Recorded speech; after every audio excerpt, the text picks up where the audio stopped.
Arkadaşlar, değerli dostlar, Zerdeş TV'nin yorum analiz programında tekrar bir aradayız. Bugün yeni bir çalışmamızı e, 14-16 Şubat tarihlerinde Münih'te 61.si yapılan Münih Güvenlik Konferansı ile ilgili bir çalışma. Oradaki özellikle öne çıkan Amerikan baskısının o ülkelerdeki bariz bir yansıması, işte Voya'nın ağlayışı, bunun gerekçelerini bakacağız. Sonra da özellikle Ukrayna-Rusya savaşı sonrasında, yani çözülmeye çalışan bir durumda Zelenski ile Trump'ın görüşmesi sonrasında Avrupa devletlerinin edindiği yani biraz cesaret diyebileceğimiz konuma bakacağız ve ondan sonra da Türkiye'de Sayın Öcalan'ın öncülüğünde yapılmış olan açılım yayınıyla ilgili Avrupa ülkelerinin bunu kabulü ve onaylamalarının gerekçelerini bakmaya çalışacağız. Değerli bir konuğumuz var bugün. Değerli konuğumuz Kurdo Baksi. Kendisiyle Avrupa'da ne oluyor ne bitiyor ona bakacağız bugün. Kurdo Hocam, merhaba, hoş geldin. Nasılsın? Sağ ol Kemal Bey, iyi akşamlar, iyi günler diyeyim daha doğrusu. Bizde hala da gündüzdür şu anda. Bize İyi de, günler bize de diyeyim. gündüz. Yani Evet, tamam. teşekkürler, sağ olasın. Şimdi Kürdi Hocam, bu geçtiğimiz Şubat ayında Münih Güvenlik Konferansı yapıldı. Dolayısıyla da orada geçmiş dönemdeki toplantılarla farklılıkları neydi bu sene? Özellikle de biraz bir böyle karamsarlıklar vardı. Yani bu, hatta kürsüdeki ağlama da ilginç bir sahne yarattı. Evet. Neydi bunun sebebi? Yani çok mu güvenlik siz hissetti Avrupa o süreçte kendini? Oradaki yansımaları bize anlatabilir misiniz? İsterseniz tek tek ülkeler bazında, isterseniz genel Tamam. olarak bize neler söyleyeceksin hocam? Evet, sağ ol. Şöyle bir durum var. Yani her şey biliyorsun Amerika Cumhurbaşkanı Yardımcısı Vance onun konuşmasıyla başladı. Orada dedi ki bize işte dünyadan herhangi bir yerden bize tehdit yani Çin ve Rusya tehdit değil. Biz kendi içimizde birbirimize tehditiz gibi bir konuşma yaptı. Bu da İkinci Dünya Savaşı'ndan sonra Amerika'da böyle bir Amerikalı Cumhurbaşkanı Cumhurbaşkanı yardımcısı böyle bir şekilde konuşmamıştı. Yani resmen dedi ki Avrupa siz tehlikelisiniz. Yani siz kendiniz sorun yaratıyorsunuz ve bundan sonra biz sizin güveninizi üstümüze almıyoruz gibi. Yani çok şöyle diyelim protokol dışı bir konuşma yaptı. Bu tabii ki birçok insanı üzdü. Hem Ukrayna meselesinde hem de Avrupa'nın güvenliği tehlikeye girdi bir şekilde. Bundan dolayı da biliyorsun meşhur bir tane Alman diplomat var sahneye çıktı ağladı o. Orada e, yani onu hayal ettiği Avrupa'nın böyle bu hale girmesine çok üzüldüğünü söyledi. Amerika'nın yeni bu siyaseti yani güçlünün güçsüzü de öldürme veyahut da vurma, dövme gibi bir siyaset yaratmaya başladıklarını söyledi. Ve bu cede daha sonra biliyorsun şöyle bir durum da var. Tabii ki dünya için veyahut da Avrupa için güzel bir toplantı değildi ama Kürtler için iyi bir toplantıydı Münih Güvenlik Konferansı. Orada mesela Neçivan Nasıl bir Berzani 11 yansıması oldu tane. onun? Ordu galiba Güney Kürdistan'dan da katılım olmuştu. Evet. Nişirvan'ın bayağı görüşmeleri falan da oldu değil mi o süreç? 11 tane Dışişleri Bakanı ve 5 tane de Başbakan gibi ya da Cumhurbaşkanı gördü orada. Mesela şöyle düşünelim Sudani Irak'ın başbakanıydı. Tek bir bakanla görüşemedi Münih'te mesela. Bu beraber karşılaştırırsak bu rakamları çok ilginç bir pozisyon ortaya çıkıyor. Çünkü Kürtler yani bir şekilde eskisi gibi yani Kürtler oyun bozan gibi bir millete yani işi zora sokan bir halk olarak görülüyordu Orta Doğu'da 100 yıldır. Ama son 2-3 yıldır görüyorum bir şey. Kürtler artık destabilizasyon değil, stabilite, stabil bir ortam, düzen için lazım o yani iyi çok lazımdırlar. Yani onu görüyorum. Yani bu Kürtler için iyi bir toplantı olarak geçti. Fakat Avrupa için çok kötüydü. Daha sonra da şöyle biliyorsunuz Trump dedi ki artık ben şeyle antlaşma yapıyorum yani ben Putin'le bir anlaşma yapacağım. Suudi Arabistan'a gittiler. E, ve tabii ki mesela Bazıları da bu toplantının Türkiye'de yapılacağına inanıyordu ama Suudi Arabistan'da oldu ve orada dedi ki biz yalnız oturacağız. Ne Ukrayna ne Avrupa bizim yani gelecek sahada oturacak. Yani bir şekilde Rusya ile anlaşacağız. Daha sonra Trump yani biliyorsun birçok tane değişik değişik mesajlar veriyor. Mesela toprak altı metallerin veyahut da işte petrol varsa ne varsa Ukrayna'da bunların yani bir savaş masrafı olarak bir şekilde e, Amerika'ya verilmesini talep ediyor. Mesela biliyorsun. İşte dedi ki 500 milyar dolar isteyeceğim. Halbuki Amerika'nın şu ana kadar kullandığı en az yani 180 190 milyar dolar belki para kullanmıştır Ukrayna'da Ama ama daha böyle da şöyle daha da nasıl? daha az Daha da söyleyeyim. mı az? Daha az. 120 de olabilir. Ha, Rakamlar 150 elimde değil var şu ha. anda. 150 diyen var. Evet. Ee, yani bir şekilde tam böyle gangster ticaretliği yani ticari oldu. Tüccar bir şekilde. Ve bu da tabii ki Avrupa'yı çok korkutuyor. Ama en kötüsü biliyorsun geçen Cuma günü Zelenski Amerika'ya gittiğinde işte orada bir Zelenski'ye karşı bir oyun kuruldu yani bir Hocam şekilde. oraya gelmeden, oraya görmeyin. Özellikle bu Avrupa ülkelerinin bu tedirginliğinin gerekçelerini bize biraz Evet. açabilir misin? Yani çünkü özellikle de yani bu demokrasi yansımaları, işte insan hakları yansımaları, liberal görüşlerin yaygınlaşması, ama görüyoruz ki seçimlerden sonra sağ partiler öne çıkmaya başladı. Hatta iktidara ortak olma sürecine de girdiler. Bu tedirginlik Tabii. ve ABD'nin bir talebi var. Hatta NATO'yu artık yükünü taşımayacağız. NATO yükünü ya siz taşıyacaksınız ya kapatalım gibi yaklaşımlar da var. Veya işte Hollanda başta olmak üzere sanıyorum. Birçok ülke şeyini arttırdı. Güvenliğe ayırdıkları bütçelerini arttırdılar. Bu korkunun gerekçeleri ne? Neden Avrupa ABD'siz hareket edemeyecek gibi bir izlenim yarattı bu özellikle bu güvenlik konseyi. Evet. Evet. Her şeyden evvel tabii Amerika'nın Amerika'nın hakikaten de askeri gücü çok güçlüdür. Yani bunu süper devlet olarak zaten ben bunu iyi biliyoruz. Yani e, fakat şöyle bir durum var. Yani e, Avrupa'daki analiz şudur. Eğer Putin Ukrayna'yı ona verir, Ukrayna kaybederse devam edecek. Yani durmayacak. Avrupa her yere gelecek yani. O zaman şimdi biraz evvel söyledim ya güçlü olan güçsüzü dövecek siyaseti olduğunda mesela Lüksemburg olsun işte bilmiyorum Andorra olsun Benelux ülkeleri olsun bunlar kendilerini savunamazlar mesela bir şekilde. Yani veyahut da İskandinavya olsun üç tane Baltık ülkesi var ki ben çok korkuyorum orada mesela bugünlerde bir şeyler olabilir. Öyle mi? Çünkü eğer NATO üyesi ise ve beşinci madde geçmiyorsa hani herhangi bir NATO ülkesine saldırı yapıldığı zaman sanki tüm NATO'ya saldırı yapılmış maddesi var biliyorsun. Evet. Madde beşinci madde. Eğer bu artık geçmiyor Kemal Bey. Yani bu bitti. Yani Öyle çok mi? ilginç olan nokta şudur. Yani biz şunu görebiliyoruz ki son haftalarda beşinci madde gitti. Beşinci madde gittiği zaman yani bunlar birçok manası var. Yani bir kere şöyle bir durum var. Küçük ülkelere kimse sahip çıkmayacak. İkincisi Avrupa kendi güvenliğini şu anda bir şekilde ayarlamak zorunda. Şimdi bazıları hesap ediyorlar 800 milyar dolar olacak. Yani 800 milyar dolar da çok büyük bir paradır yani az para değil. Evet. Ondan sonra Avrupa Birliği içinde de bazı sorunlar var. Mesela Viktor Orban, Macaristan Cumhurbaşkanı diyor ki biz Putin'le çalışalım. Aynı zamanda Meloni var biliyorsun. Giorgina Meloni, İtalya'nın başbakanı. O da bir Putin dostu bir şekilde. Bir de Trump dostu aynı zamanda. Bundan dolayı da hani şu anda bu Meloni'ye biraz görev vermişler. Sen git Trump'la konuş o seni dinliyor. Onu seviyor böyle dinliyor. Oturuyor yanında böyle sabaha kadar oturuyorlar konuşuyorlar galiba ikisi.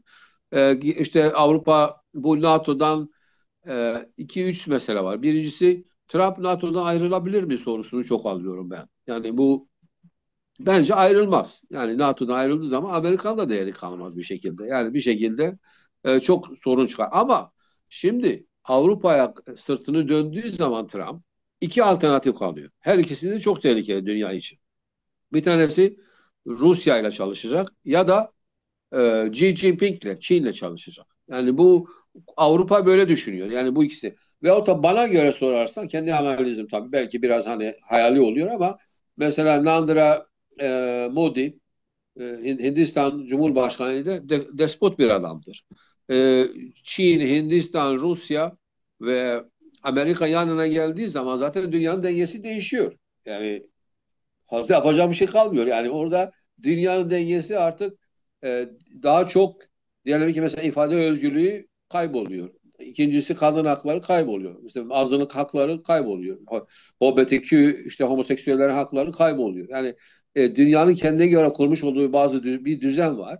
Şimdi bu düzeni Trump ile Putin bir şekilde tehdit ediyorlar. Yani bu Avrupalılar öyle görüyor. Hem tabii şimdi 550 milyon nüfusumuz var Avrupa'da. Şeyin 350 bin nüfusu var Amerika'nın.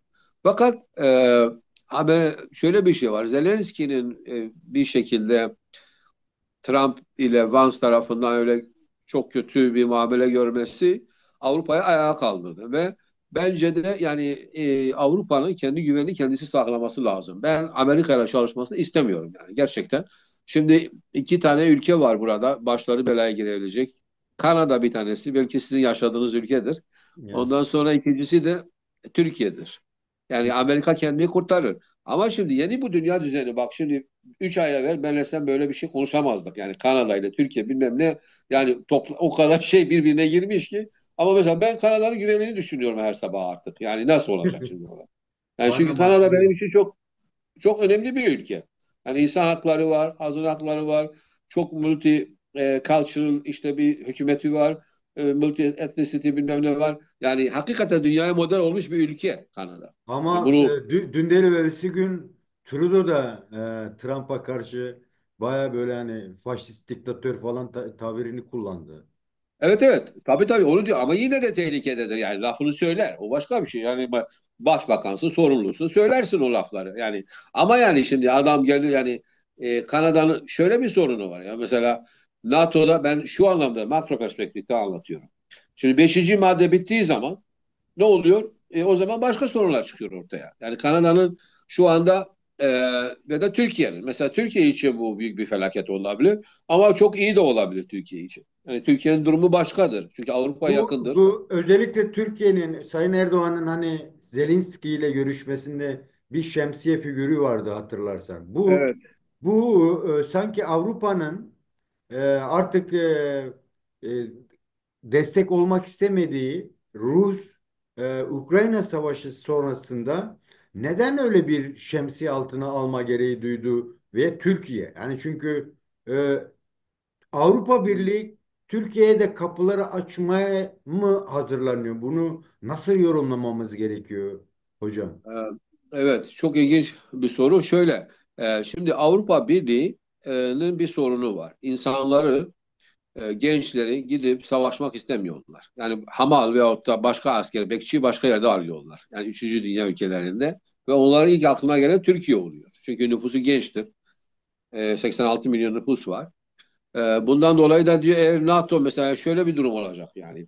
Çok ilginç. Şimdi ben bak her şeyden evvel Kemal Bey yani yanlış anlamıyorsun. Yani ben bir uzman olarak tek başıma bu anlatacağım konuda. Tüm uzmanlar bana karşıdır. Ama yani ben onu da söylemiş olayım. Başka insanlar kendi kendilerine gibi. Şimdi bana göre şöyle bir durum olacak. Avrupa Birliği yavaş yavaş bu NATO eğer NATO biterse diyelim bir örgüt olarak işte transatlantik örgüt olarak o zaman Avrupa Birliği Avrupa'daki ülkeler beraber yeni bir savunma platformu veyahut da savunma gücü yani NATO'ya benzer bir şey kuracaklar.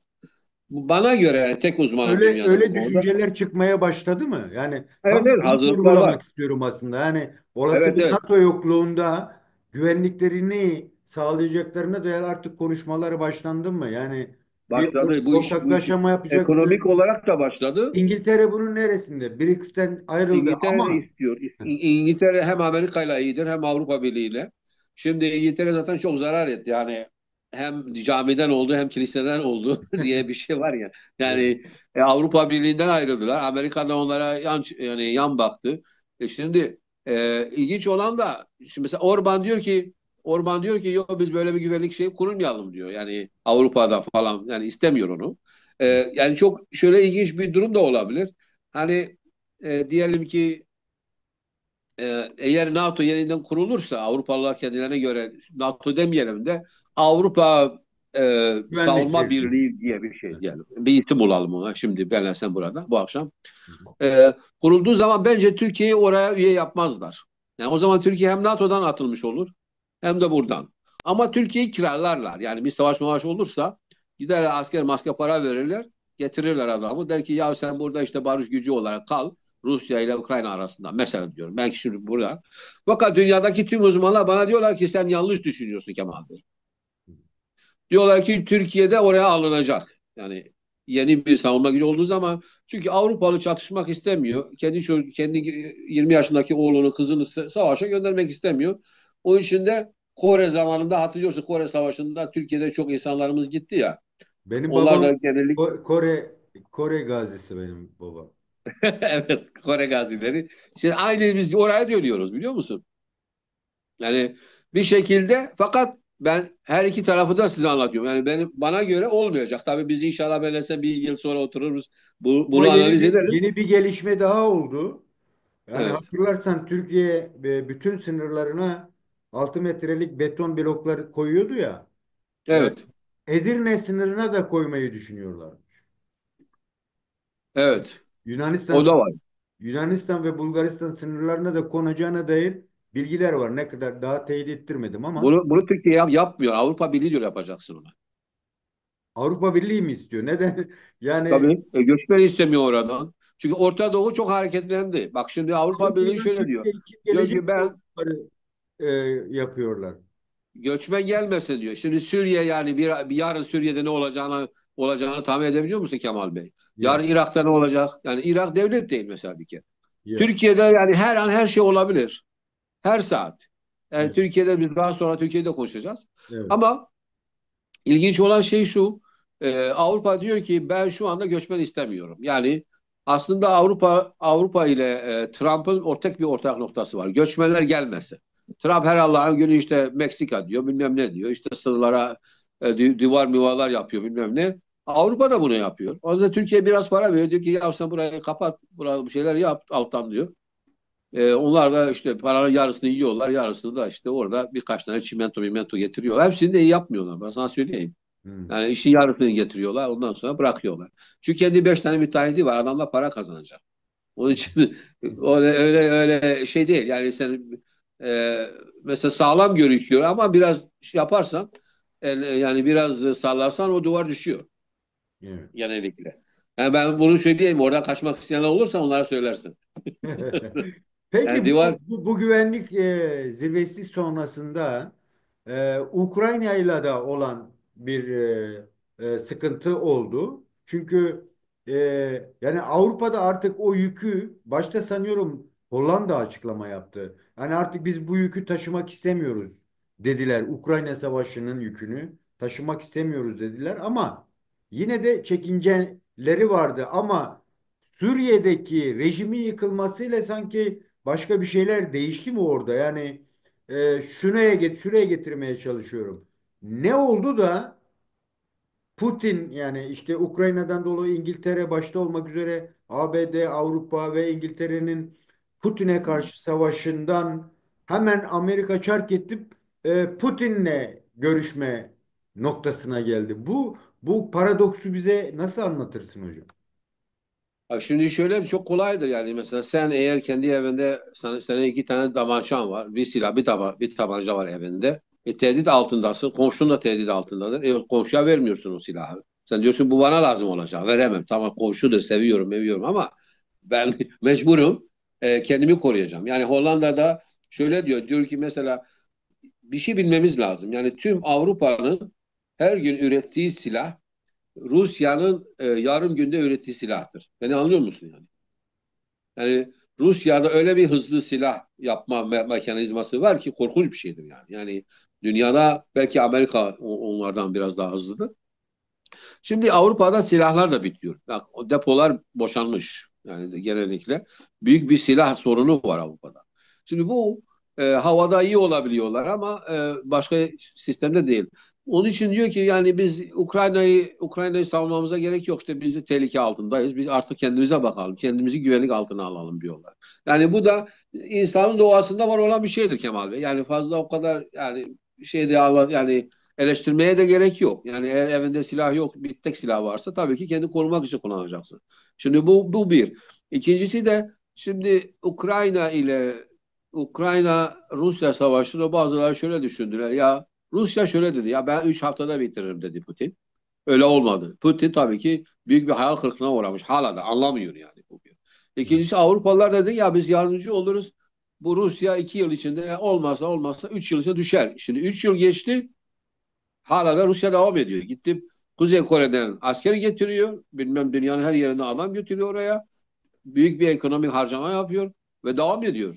Yani çünkü diktatörlerin huyunda o var. Yani kaybetmeyi kabul etmezler. Bundan dolayı da güvenlik bir de hayat pahalı oluyor. Bir de kendi seçmenine de anlatamıyorsun bir şekilde. Şimdi elektrik fiyatları arttı yine. Ve son dönemde enflasyon geldi. Kahve fiyatları çok korkunç fiyatlara gitmiş Avrupa'da. Bundan dolayı da hani hayat pahalı da var. Amerika'da yumurta bulunmuyormuş. Amerika'da da yumurta yokmuş. Öyle mi? Bilmiyordum. Dün öyle bir habere denk geldim. Aha, ben bilmiyordum. Şimdi burada her şey var ama tabii %100 her şey artmış.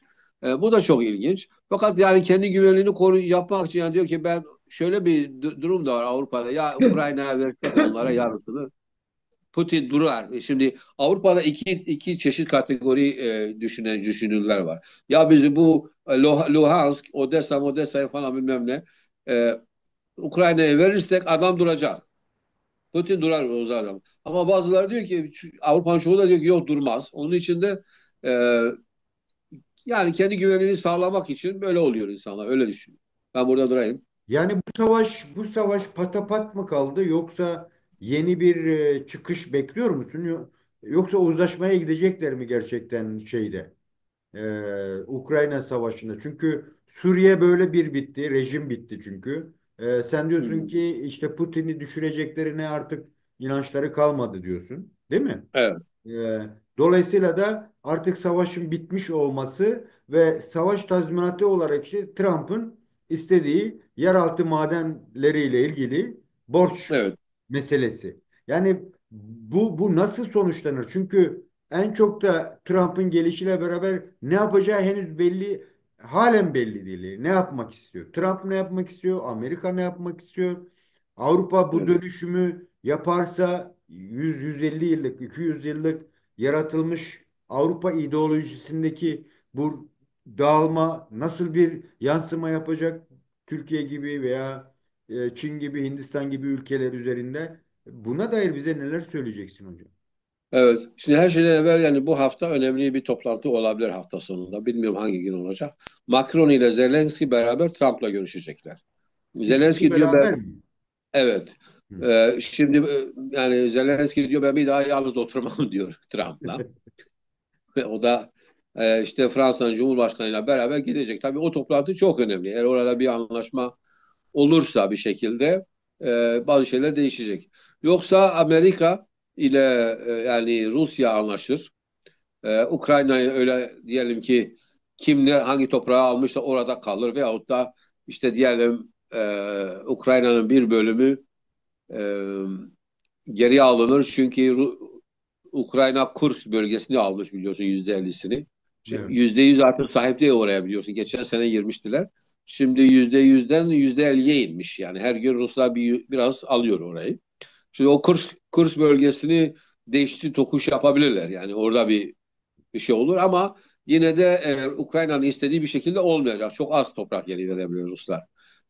Ama Ruslar ile yani Rusya ile Türkiye'nin bir ahlakı var tarihte. Girdikleri yerlerden çıkmıyorlar kolay kolay. Mesela yani Kıbrıs'a gitti Barış Harekatı dediler. Hala da oradadırlar biliyorsun. Yani Evet. o mesela Rusya'da Afganistan'dan bir çıktı galiba öyle çok sert bir şekilde ama yani bu biliyorsun eski imparatorlukların çocukları başka bir şekilde düşünüyor. Yani hiçbir zaman kaybetmek yok, aldığını da geri vermek yok. Yani işte ondan dolayı mesela Rusya, Çin, İran, Türkiye bunlar hani Osmanlı İmparatorluğu'na kalmış bazı şeyler var ya ondan dolayı da yani sahte kahramanlar olarak bir şekilde illa biz bu toprağı geri vermeyiz diyorlar. Hani bu en sonunda da çıkıyorlar hani bir şekilde. Bundan dolayı da Ukrayna meselesini bir yana bırakırsa Türkiye ile tabii ki Bu şu Ukrayna anda ile Türkiye ilgili barış bir soru daha sormak istiyorum. Çünkü buyur. Ee, ABD şeylerine baktığınız zaman yerleşkeleri, askeri sahalarına baktığınız zaman ta Bulgaristan'dan Yunanistan'ın bütün o Türkiye sınırlarını komple böyle bütün yerleşkeler var, askeri yerleşkeler. Evet. Sen diyorsun 29 tane ki galiba. sen diyorsun ki ABD NATO'dan çıkmak istiyor. Putin'in Ukrayna'ya saldırmasının sebebi de NATO'nun bir şekilde kendisine bulaşmamasını sağlamaktan. Hatta diyordu ya bizim anlaşmamız var. Tamam belki Sovyetler rejim değiştirecek ama NATO bize bulaşmayacak demiştik diyor. Evet. Bunlar ısrar ettiler geldiler. Böyle bakıldığında yani böyle bir olasılık gerçekten var mı? Ukrayna'yı başka türlü rahat bırakır mı, bırakmaz mı Putin? Buna dair neler görüşülüyor hocam? Şimdi Ukrayna'yı kolay kolay Putin orada almış olduğu toprağı geri vermez. Niye? Çünkü o zaman Gürcistan'da mesela bazı şeyler yapması lazım. Mesela Ermenistan'dır, Azerbaycan'dır. O zaman herkes gidip Avrupa Birliği'nde üye olsun falan. Yani o eski cumhuriyetleri kontrol altına alabilmesi için yani bir örnek olarak işte bak siz gidemezsiniz. Benimle olacaksınız. Benim de beyaz Rusya olsun bilmem ne artık. E, ondan dolayı da eğer Putin mesela Ukrayna'da çekilirse o zaman Gürcistan'da da başı belaya girer mesela. Yani bunu bir tek oraya bağlayamayız. Yani o zaman o siyaset güçsüz olduğu ortaya çıkar ve onlar da der ki ya sen işte 2008'de bizden toprak almıştın. O toprağı geri vermen lazım. Mesela hatırlıyorsundur o 2008 dönemini. Şimdi bu Putin'in bir özelliği var. O da şudur. Yani öldürülene kadar adam kendini değiştirmeyecek. Yani ben haklıyım diyor. Her zaman ben haklıyım diyor. Bundan dolayı da bir çare bulmak da zor. Ben şöyle düşünüyorum.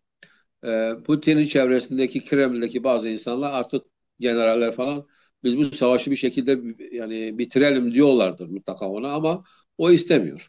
Ondan dolayı da e, ben böyle ne olacağını gerçekten bilemiyorum ama Peki Ukrayna'nın durumu Kürdo çok zor. hocam, bu hani bu göster paylaşım yaptığım bu sahneye baktığımız zaman bu sahne sonrasında Zelenski'nin şeyi imzalamadan çıkışı sanki Avrupa'ya yeni bir ya Zelenski karşı çıkabilirse biz de karşı çıkarız gibi böyle bir titre ve kendine gel meselesi oldu. Bunu nasıl yansıttılar? Yani özellikle Dışişleri Bakanlıkları ve merkezi hükümetler özellikle de çünkü sağ iktidarlar ve sağ partilerin iktidarlara ortak olma süreci yaşıyorken nasıl bir e, yani güç veya nasıl bir etkileşim oldu bu Zelenski'nin şeyinden sonra?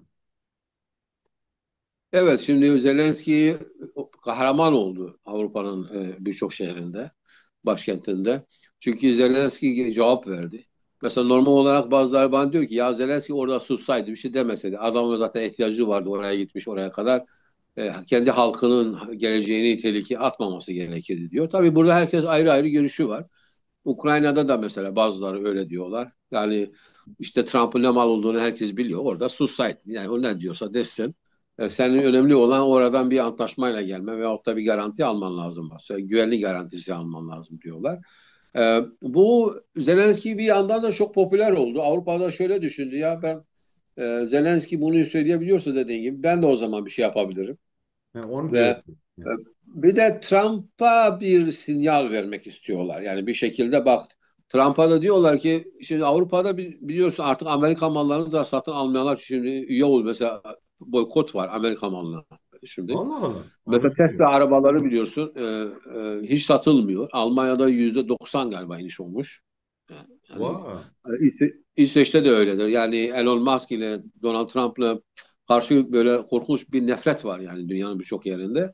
Ama Zelenski'nin böyle bir şey böyle çalışması Avrupa için belki daha iyi olur. Yani Avrupa kendi güvenliğine bakması gerçekten bence de çok önemlidir. Çünkü tarihe baktığımız zaman Yani en sonunda sen kendi kendini kurtarmak zorundasın. Yani her an her şey olabiliyor. Bir de e, Avrupa'nın şöyle yani Trump biraz delidir falan düşünmüşlerdi. Fakat bu kadar yani zır deli olduğunu düşünmemişlerdi. Yani nasıl diyeceğim, bir diplomatik şekilde söylemek istiyorum ama başaramıyorum yani ben. Nasıl diyeceğim? Öngörülemez denebilir. Yani ne yapacağı Öngörülemez belli olmuyor. diyelim. Yani. Evet. Yani bir mayın gibi falan yani. Öyle bir şey diyelim Türkçesi belki. Yani gerçekten insan şaşırıyor. Bundan dolayı da ya bu adam bugün böyle dedi, yarın başka bir şey der. Yani biz en iyisi ilişkilerimizi keselim yani. Peki Trump'la öyle düşünenler var. tam bu noktada yine tabii biliyorsun programlarımızı ülkeyle bitiriyoruz. Ülkeye döndüğümüzde işte Suriye'de rejim gitti. Avrupa Birliği'nde yeni bir gelişmeler var. İşte Ukrayna Savaşı henüz bilinmemekle beraber iki farklı kutubun ortak hareketine dönüştü. Yani Çin'e karşı olduğu söyleniyor ama tam bu noktada, tam bu sırada ve Suriye'de Kürtlerin durumu tartışılırken Sayın Öcalan bir açıklama yaptı ve e, partisinin silah bırakıp kendisini feshetmesini istedi. Bu noktada başta Almanya olmak üzere Avrupa ülkelerinin buna karşı tutumları hemen yani çok fazla vakit geçmeden olumlu tutumlar ortaya çıktı. Bunu hem güvenlik zirvesiyle hem Putin ile Trump'ın yakınlaşması hem Erdoğan'ın Zelenski'yi şemsiyesinin altına alması kuralına göre baktığımız zaman nasıl yorumlayacağız? Yani Çin bile kabul yani dedi ki olumlu bir yaklaşım. ABD dedi. İşte İsrail dün bir açıklama yaptı. Belki orayı da anlatırsın bize. Nasıl bir çıkış yaptı Avrupa bu konuda? E, Ki Almanya ben bunu özellikle vurgulamak istiyorum. E, pa, Yani PKK'ye ilk tırnak içinde terörist damgasını vuran ülkelerden biridir. İlk açıklamayı da yapan oydu. Neler olup bitti o süreçte bize neler söyleyeceksin hocam? Evet. Şimdi her şeyden evvel yani Sayın Öcalan dedi ki yani artık PKK örgütünü feshedecek ve artık PKK'nın de silahları e, yani bırakacağını söyledi. Ve bu dünyada çok ses getirdi gerçekten. Yani çünkü PKK 40 yıldır yani dünyada bence şu anda var olan en eski gerilla savaşçılarıdırlar yani. Şimdi Kolombiya'ya falan baktığında bilmem Tamiller işte başka yerlere öyle bir şey yok. Yani dünyada en çok gerilla hareketi yani en uzun olarak var olan onlardırlar. Şimdi Öcalan'ın böyle bir şey yapmasını bence dünyada şöyle görüyor. Yani bu PKK'nın silah bırakması e, terör listelerinden çıkmasını istiyor dünya gerçekten. Yani bu hem Rojava için iyi olur hem de Kürt meselesi işiyor. Şimdi biliyorsun biz Avrupa'nın değişik çeşitli şehirlerine gittiğimizde e, orada Kürt meselesi dediğimiz zaman PKK teröristi diyorlar bize. Yani bu büyük bir sorundu. Şimdi de Türk devletinin elindeki o kozu Sayın Öcalan aldı elinde yani kartını. İşte artık pek biz silahla uğraşmıyoruz. Yani bundan dolayı Nisan ayında bir kongre galiba yapılacak. Sayın Öcalan dijital mı katılacak, nasıl katılacak bilmiyorum ama öyle bir şey, duyumlar alıyoruz. Fakat bence bu çok olumlu bir şeydi ve Avrupa'da çok olumlu görünüyor. Şimdi Almanya niye? Şimdi Almanya'da hemen hemen 2 milyon Kürt var yani. Almanya tabii ki onlar için çok önemli. Yani PKK onlar orada tanınmıştır. Çünkü Almanya'da diğer Kürtler yani büyük bir azınlıktır yani Almanya'da. Az değiller.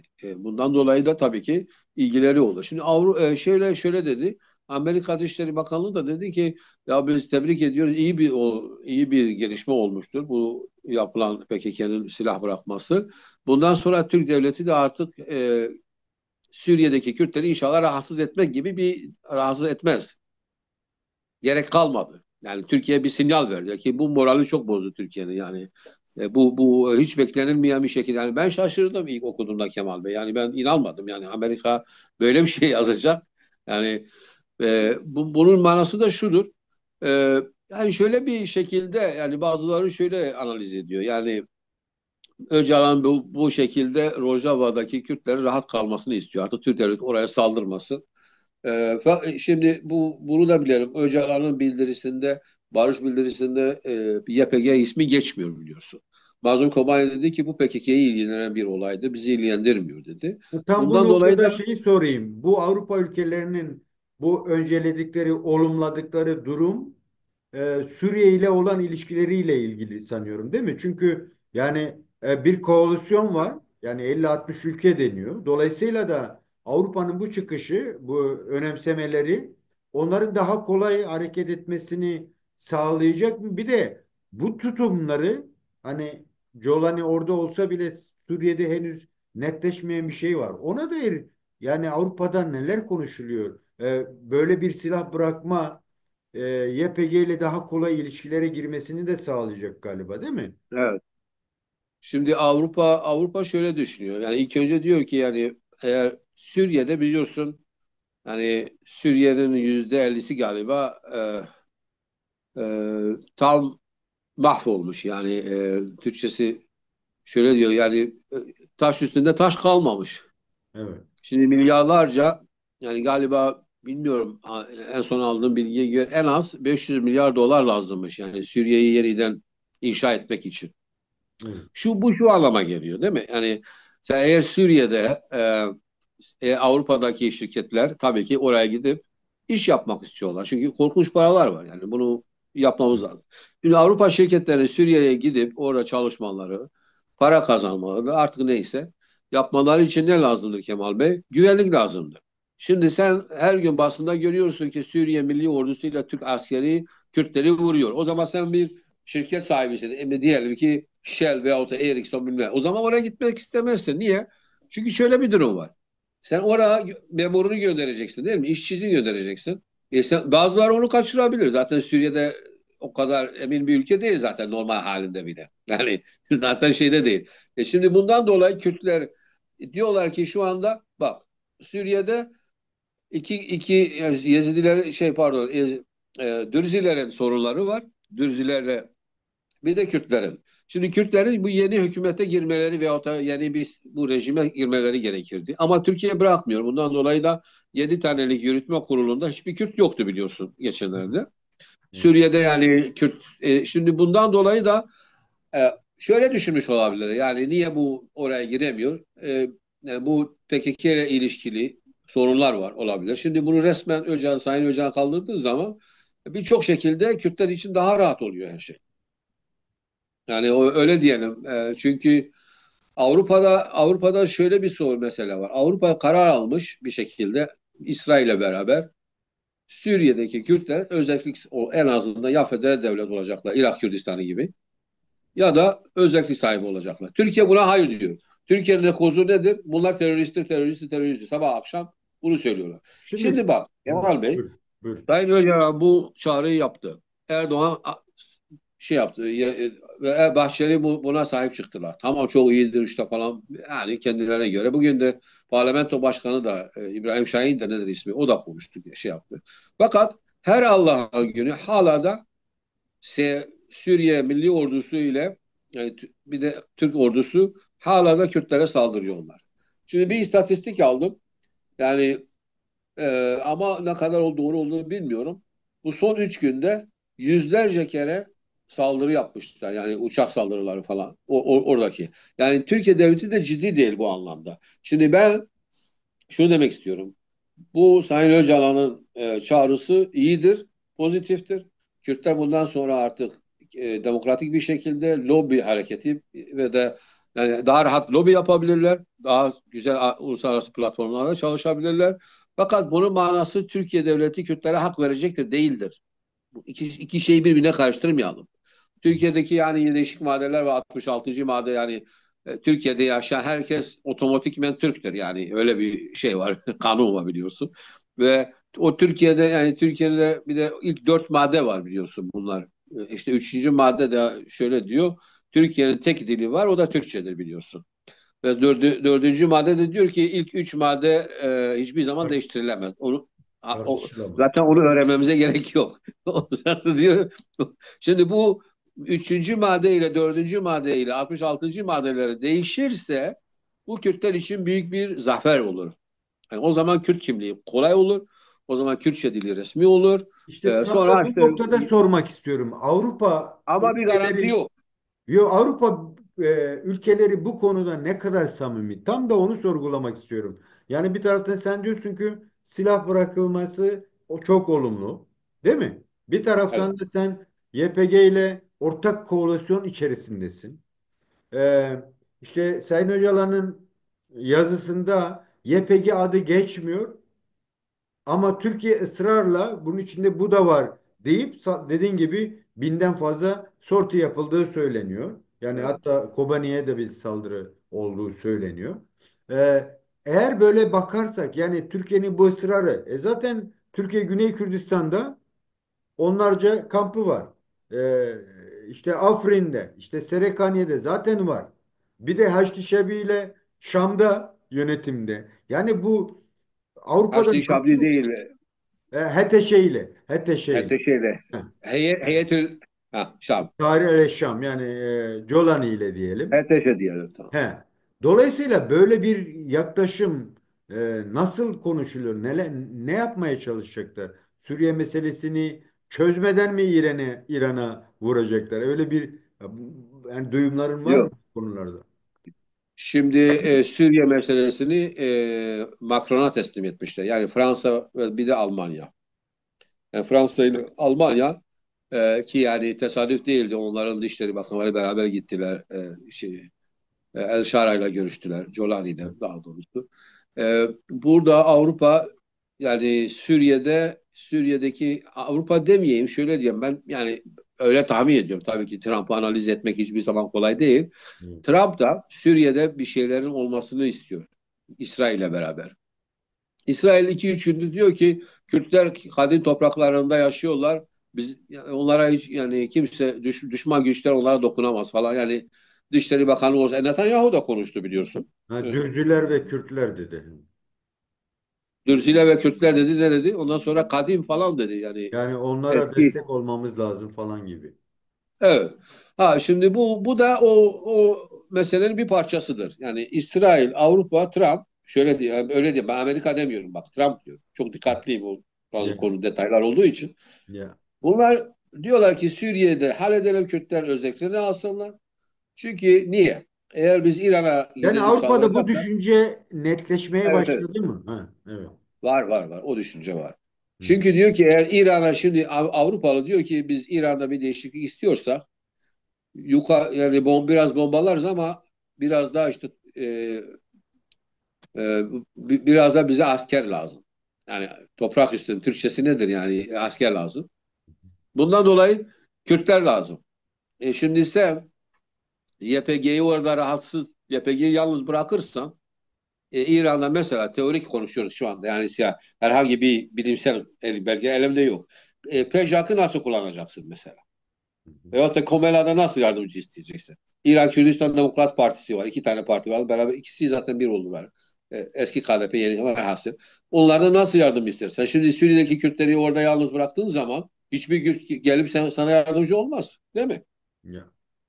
Yani bundan da şöyle Trump şöyle düşünüyor. Trump ayrı bak. Diyor ki eğer Türk ordusuyla YPG gelsinler beraber İran'a girsin. Hı. Hı. Avrupa bunu biliyor olmaz. Ya Erdoğan'a diyorlar bak sen bunu yapmasan Trump diyor ben sana sahip çıkmam. Yani masa altında bunu söylüyorlar ona yani. Hı. Sen geleceksin YPG ile Kürtlerle beraber ben sana söylediğimde İran'a geleceksin. Tabii Erdoğan için kolay değil bu. Ya. Yani Peki. bir şekilde. Peki Kürdo hocam. Yani çok ama bu 2025 senesi çok ilginç bir senedir. Tarihi bir yıldır. Ve biz çok şey göreceğiz Kemal Bey. Ama şunu diyorum, e, bir daha söylüyorum. Sayın Öcalan'ın yani bu çağrısı çok yerindedir, çok iyidir. Herkes o çağrıya sahip çıksın. Yani çünkü çok önemlidir. Yani bu Kürtler artık yeni bir sayfa açıyorlar. Artık biz rahat rahat uluslararası sahada Kürtler için iyi bir iş yapmamız gerekiyor. Onun da olması için bu teklifin gelmesi lazım. Peki Kürdo hocam. Çok teşekkür ediyorum. Değerli arkadaşlar, değerli dostlar, bugünkü çalışmamızı özellikle Münih Güvenlik Konferansı temelli alıp son dönemlerde Türkiye'de artık ikinci barış görüşmeleri diyebileceğimiz bu açılımla beraber nereye gidiyoruzu tartışmaya çalıştık. Bunun özellikle Avrupa boyutuyla bak istedik ama her şey o kadar kısa sürede değişiyor ki yarın şu olabilecek diyebilecek durumda da değiliz. Ancak Avrupa ülkelerinin tutumu, Kürtlerin e, Orta Doğu'daki durumu, Türklerle Kürtler arasında olası barış, bunların hepsi tartışılabilecek birer başlık şeklinde. Bugünkü konumuz değerli Kürdo Bakse'ydi. Hocam son olarak yine eklemek istediğim bir şey varsa ondan sonra çalışmayı bitirelim. Yok valla çok güzel sorular sordun. Ekleyeceğim bir şey yoktur. Size iyi günler diliyorum. Peki hocam çok teşekkür ederim. Görüşmek üzere. Hoşça kal hocam. Hoşça kalın.